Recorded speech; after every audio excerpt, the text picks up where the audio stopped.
All right, I'm ready. Damn, Aaron! I can't even show mine. Aaron, how are you know how to do that?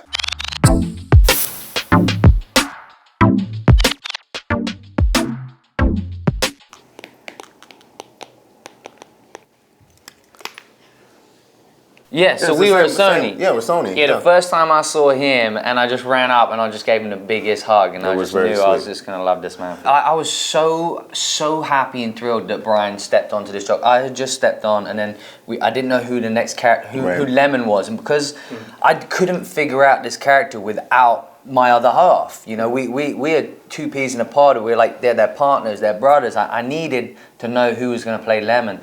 And so there was this sort of lull, this anticipation, and then when Bryan Tyree Henry stepped on, I was like, oh my God, we just got one of the best fucking actors. Oh man, come on. And I'd seen his work in, so many things, Atlanta, and If Beale Street Could Talk, and he just pops up everywhere, and every movie he's popped up in, I'm always like, who is that guy? He's the best actor. And then that's how it started, and that's how I was just followed him in everything. And then to work with him has just been a blessing, and I just truly, and then when I met him, I was like, oh, and then we just kind of clicked right there. I'm just gonna go with the first one. It was just okay. Oh, Atlanta, yeah, kick-ass. Yeah. I thought there was this young American kid that they put up there that was playing this really cool, aloof, lovable character, and just getting the shit beat out of him. I was just like, who is this dude? And I've been a fan of Aaron's for a long time. Literally every time that he steps on screen in a character, he's just he's really, really amazingly talented.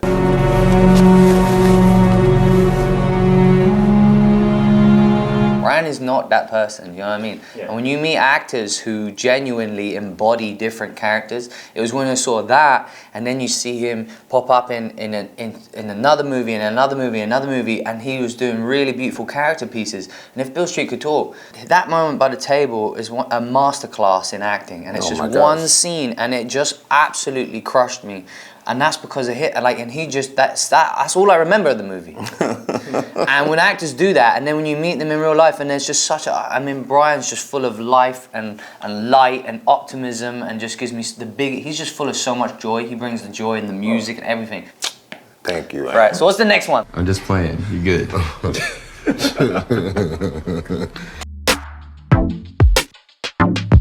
Maybe it's boy. Also, we filmed this during the pandemic, man. This was October of 2020 when the world was at peak fire. This was when everything was just really, really rough and hard. And when we got the opportunity to do this movie and come together, it was just the most joyous thing to do. And with Brad at the top of it, you know what I mean? Yeah. It was easy to come in and play because that's what he wanted to do. But then to be able to play with Aaron was absolutely the icing on the cake because we had already established. I think we text each other almost every day. We called each other every day. I got to go and be with his family, because I was in LA at the time. I was away from my family, so they just brought me in, baked me bread. You know what I mean? It was truly a familial unit, this movie, and we wanted that to show with our characters too. We really wanted to make sure that everyone cared about them because we care about each other. Remember those two wackos from the Bolivia job? The twins? Yeah, not so sure they're twins. Get off the train. All right, I'm ready. Damn, Aaron! I can't even show mine. Aaron, how do you know how to do that? I don't know, what'd you do, screenshot? Also, is it me or does my Brad look Jamaican?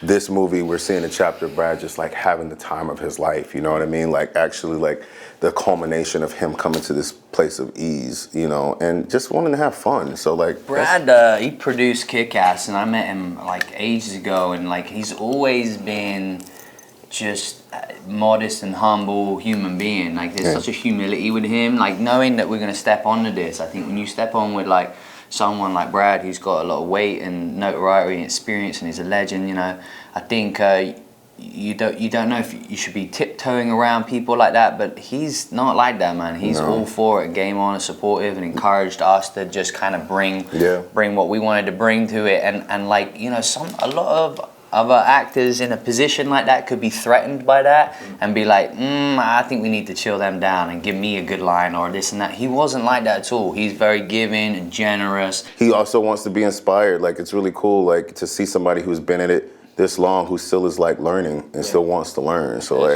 you know, Yeah. it was a time. Yeah, it was a time of refreshing. our It was life. refreshing. You learn a lot around people like that, Yeah. for sure. All right, Yeah, ready? okay. No one can read my writing. Let me say, gives the best hugs and his laugh. Yeah. You want to see what I wrote? I put trust and brotherhood. I Just love and ATJ. Yeah. I'm gonna give you a hug just for saying Yeah, that. baby. I love you.